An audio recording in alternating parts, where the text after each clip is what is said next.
In diesem Video schauen wir uns einmal die Flex-High-Funktion der Isobus-Schwader etwas genauer an.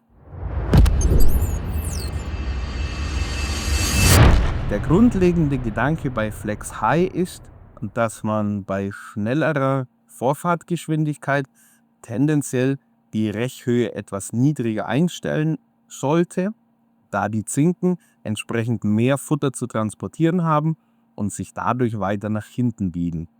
Bei langsamer Fahrtgeschwindigkeit hingegen will man ja eher, dass die Zinken etwas höher gestellt sind, um den Boden nicht zu beschädigen und das Futter entsprechend nicht zu verschmutzen. Dafür haben wir bei uns die Flex-High-Funktion, die abhängig von der Vorfahrtgeschwindigkeit die Rechhöhe anpasst. Wir befinden uns jetzt hier im Home-Bildschirm im sogenannten Control Center und sehen hier schon bei den Automatikfunktionen auf der rechten Seite Flex High, die automatische Höhensteuerung in Abhängigkeit der Fahrgeschwindigkeit, ist jetzt aktiviert. Durch Anklicken können wir das auch jederzeit deaktivieren und wir können diese Funktion auch in 3 verschiedenen Aggressivitätsstufen einstellen.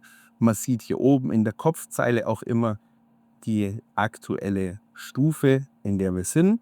Wenn wir das Ganze dann verstellen wollen, gehen wir einmal in das Menü der Arbeitshöhenverstellung, zum Beispiel über die Funktionen und dann hier in die Verstellung der Arbeitshöhe. Und dann haben wir hier ganz oben die gleiche Automatiktaste, die wir uns gerade schon angesehen haben. Und rechts daneben die Verstellung in 3 verschiedenen Stufen.